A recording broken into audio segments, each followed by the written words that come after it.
नवी मुंबई के प्रसिद्ध farm society उत्सव मंडल कोपखेरा ने मनाया अपना 21वां जलाराम जयंती महोत्सव। नवी मुंबई ब्यूरो चीफ भरत कुमार की स्पेशल रिपोर्ट। नवी मुंबई की सर्वाधिक विशाल सोसाइटियों में से एक फार्म सोसाइटी कोपखेराने में फार्म सोसाइटी उत्सव मंडल ने गुजरात वीरपुर के विश्वविख्यात संत श्री जलाराम बापा की जयंती के अवसर पर भजन कीर्तन एवं विराट भंडारे का लगातार 21वें वर्ष भी सफल आयोजन संपन्न किया।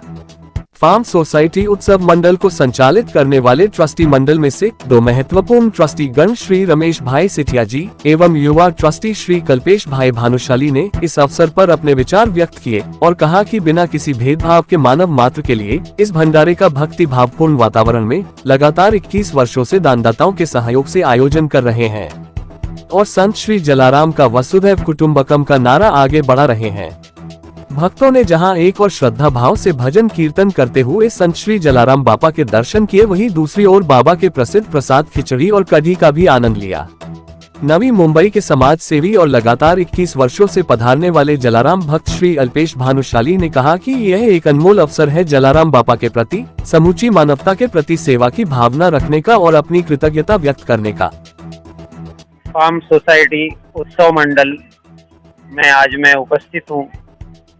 जैसा कि आप देख पा रहे हैं, मेरे साथ पिछले 21 वर्षों से श्री जलाराम जयंती उत्सव को सफलतापूर्वक मनाने वाले ट्रस्टीगण श्री सेठिया साहब और श्री चंद्रेश भाई भानुशाली मेरे साथ उपस्थित हैं। आइए उनसे कुछ विचार जानते हैं। ध्यान देने वाली बात यह है कि फार्म सोसाइटी उत्सव मंडल एक ऐसा स्थान है जो नवी मुंबई की सबसे बड़ी रेसिडेंशियल सोसाइटी है और इतना बड़ा चैलेंज इन्होंने पिछले 21 वर्षों से ये हर एक प्रकार का उत्सव मनाते आए हैं। तो ये सफलता इनको कैसे मिली, ये शुरुआत कहाँ से हुई, आइए जानते हैं श्री सेठिया साहब से। सेठिया साहब। हाँ जी, हमारी ये 47 बिल्डिंग की 1510 फ्लैट की ये बड़ी सोसाइटी है और इस सोसाइटी में हम सर्व धर्म समभाव हमने सारे प्रोग्राम हम करते हैं।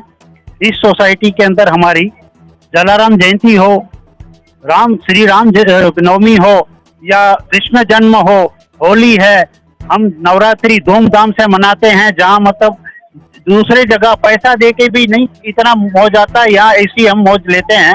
और हमें जलाराम जयंती हर साल, आज 21वां साल है हमारा, हम 21 साल से जलाराम जयंती भंडारा करते हैं और जलाराम जयंती मनाते हैं और जलाराम बापा के गुणगान गाते हैं और सभी भक्तों से हम आरती और उसके बाद में भजन भाव होता है और फिर प्रसाद ली जाती है। गुजरात के संत जलाराम बापा जो कि मूलतः वीरपुर के निवासी थे और वीरपुर से ये खिचड़ी खिलाने की परंपरा किस प्रकार नवी मुंबई पहुंचती है, देश विदेश में पहुंचती है, इस खिचड़ी का क्या महत्व है, इस बारे में मैं जानना चाहूंगा आपसे। खिचड़ी का अगर आप बोलते हैं तो बापा को खिचड़ी और कढ़ी, ये जलाराम बापा को खिचड़ी और कढ़ी प्यारी थी। तो जब से हमने भी यहाँ जब उत्सव मनाना शुरू किया तो बापा को खिचड़ी और कढ़ी, बाकी सारा मतलब क्या है कि बाजरे का रोटला और खिचड़ी कढ़ी हमारे ये जलाराम बापा की प्रसाद में बापा ने यही लिया था, तो हमने भी यही ये स्टार्ट किया है। साधु तो चलता भला, साधु किसी का दुख दर्द देख नहीं सकता। शायद इसी भावना से ट्रस्टीगण कह रहे हैं कि जलाराम बापा ने कुछ नहीं तो खिचड़ी का प्रसाद भी उस समय देना शुरू किया होगा, जो आज व्यापक रूप से आगे बढ़ रहा है। चंद्रेश भाई भानुशाली जैसे नौजवान भी आज जुड़ चुके हैं जो ट्रस्टी मंडल में शामिल हैं। आइए उनसे जानते हैं कि नई पीढ़ी पुरानी पीढ़ी से आदर्श लेते हुए कैसे इस काम को आगे बढ़ा रही है। चंद्रेश भाई। सभी को जय जलाराम। ये एक 20-21 साल से चलता आया हुआ एक त्योहार है। हम हर साल जलाराम जयंती मनाते हैं। वैसे आदि रामनवमी का भी भंडारा रखते हैं, नवरात्रि का भी एक बड़ा आयोजन रहता है, कृष्ण जन्म रहता है, होली का त्योहार रहता है और यहाँ पूरी सोसाइटी के लोग उसमें हमको सब सपोर्ट करते हैं और सब मिलजुल के एक परिवार की तरह पूरा ये त्योहार मनाते हैं और सभी सोसाइटी गण के सभ्य इसमें सहभागी बनते हैं।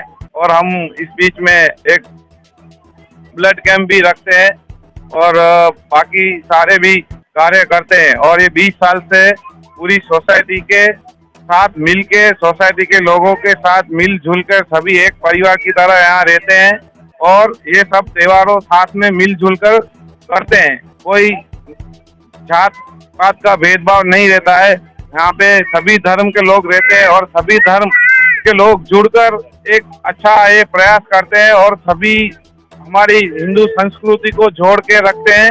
और इतना बड़ा आयोजन होता है, वो आयोजन पूरे नवी मुंबई में फार्म सोसाइटी में होता है।